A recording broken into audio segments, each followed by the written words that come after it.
90s के गुरु ने एक बहुत अच्छी बात कही थी। उन्होंने कहा था जब तक ये भारत साइंस की बेइज्जती करेगा अपने धर्म के को ध्यान में रखते हुए, तब तक वो अपने धर्म को भी सही से आगे नहीं बढ़ा पाएगा। और ये हम आज देख पा रहे हैं। और जहाँ तक मेरा मानना है, जैसे कि मैं एक पॉडकास्ट देख रहा था, विकास दिव्यकृति सर एक सर हैं, तो उन्होंने अपनी एक वीडियो में कहा था, उन्होंने अपनी एक पॉडकास्ट में कहा था, मैं उनका पॉडकास्ट देख रहा था, तो उन्होंने जो उनकी मान्यता है, मेरे हिसाब से मैं भी वही मानता हूँ।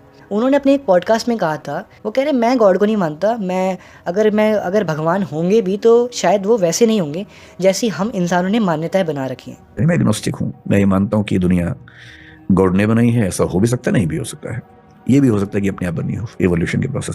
मुझे ये जरूर लगता है कि ज्यादा चांसेस हैं कि कोई ना कोई फोर्स है इस सब के पीछे, पर वो फोर्स वैसी एकदम नहीं है जैसा धर्मों के लोग मानते हैं। हो सकता है वो एक बहुत बड़ी लाइट ऑफ सोर्स हो, या एनर्जी हो, या डिवाइन पावर हो।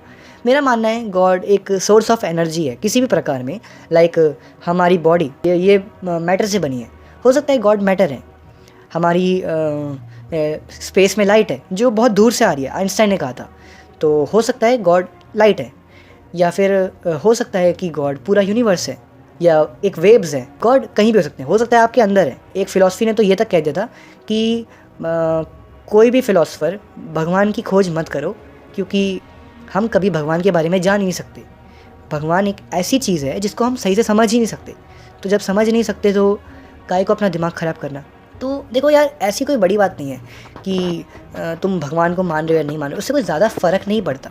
डिपेंड ये करता है कि तुम किस तरीके से मान रहे हो। जय कृष्ण मूर्ति ने कहा था, जय कृष्ण मूर्ति लोगों को समझाते थे कि पत्थर की मूर्ति में जो तुम भगवान ढूंढते हो वो कहीं उस मूर्ति में भगवान नहीं है। रियल में जो तुम भगवान देख रहे हो, पत्थर की मूर्तियाँ या जो ये मंदिरों में देख रहे हो या चर्च में देख रहे हो, वहाँ कहीं भगवान नहीं है। फिर ओशो आए, रजनीश ओशो, उन्होंने जय कृष्ण मूर्ति की बात को कॉन्ट्रडिक्ट करते हुए कहा कि नहीं, उनका मानना ये है कि अगर तुम में देखने की दृष्टि है ना, वही तारक मेहता की वो लाइन कि प्रॉब्लम तो है सबके साथ, बस नजरिए की है बात। प्रॉब्लम है अंदर सॉल्यूशन है। हाँ, मैंने भी देखा है तारक मेहता। तो जो वहाँ पे ओशो आए, ओशो ने कॉन्ट्रडिक्ट करते हुए उनकी बात को कहा कि मेरा मानना ये है कि अगर तुम में देखने की दृष्टि है ना, तो तुम पत्थर में भी, चर्च में भी भगवान देख सकते हो। तुम एक गोल से पत्थर के अंदर भी तुम्हें हनुमान जी दिख जाएंगे। इसमें कोई बड़ी बात नहीं है।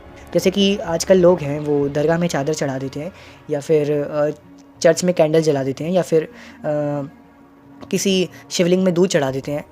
तुम किसी शिवलिंग में दूध चढ़ाओ, चर्च में कैंडल जलाओ, या दरगाह में चादर चढ़ाओ, या फिर किसी गरीब को दूध पिलाओ, ये सारी बातें एक जैसी हैं। कोई ज़्यादा फ़र्क नहीं पड़ता। हाँ, बस फ़र्क इस बात का है कि अगर तुम शिवलिंग में दूध चढ़ाने की जगह किसी गरीब को दूध दोगे तो ज़्यादा फ़ायदा है। अगर तुम चर्च में कैंडल जलाने की जगह किसी ऐसे गरीब को जाके कैंडल दोगे जिसके घर में रोशनी की कमी है, तो उसको ज़्यादा फ़ायदा होगा।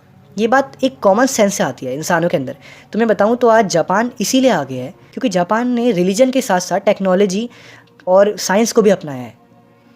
अगर आज अमेरिका आगे है तो उसने जो भी उनका धर्म है उनके साथ साथ उसने साइंस को भी अपनाया है।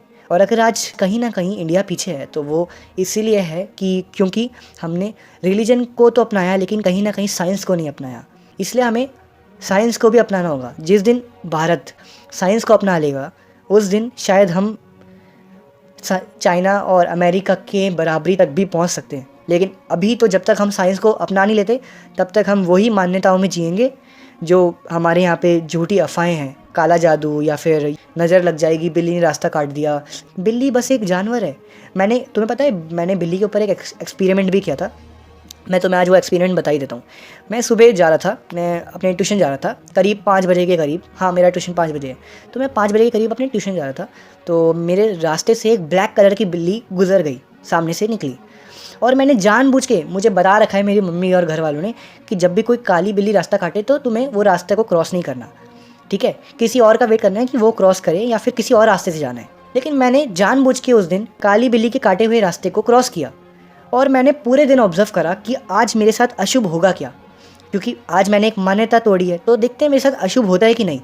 और यकीन मानो मेरे साथ उस दिन कुछ भी बुरा नहीं हुआ, बल्कि उल्टा अच्छा और हुआ मेरे साथ। मेरा वो पूरा दिन बेटर गया। इससे ये मैंने सीखा कि ये जो मानने वाली बात है ना कि बिल्ली ने रास्ता काट दिया तो तुम्हारा दिन अशुभ जाएगा, ऐसा कुछ नहीं होता। ये सब नोसिबो और प्लेसिबो इफ़ेक्ट का कमाल है। साइंटिस्टों ने अभी रिसेंटली एक इफ़ेक्ट ढूंढा है जिसके अकॉर्डिंग अगर हम उन्होंने एक्सपेरिमेंट किया, साइंटिस्ट ने, उन्होंने डॉक्टर्स ने मरीज को दवा की जगह सिर्फ खाली पानी पकड़ा दिया और उससे बोला गया कि ये एक बहुत ख़तरनाक दवा है, इसको पी लो, तुम्हारा बुखार 2 मिनट में उतर जाएगा।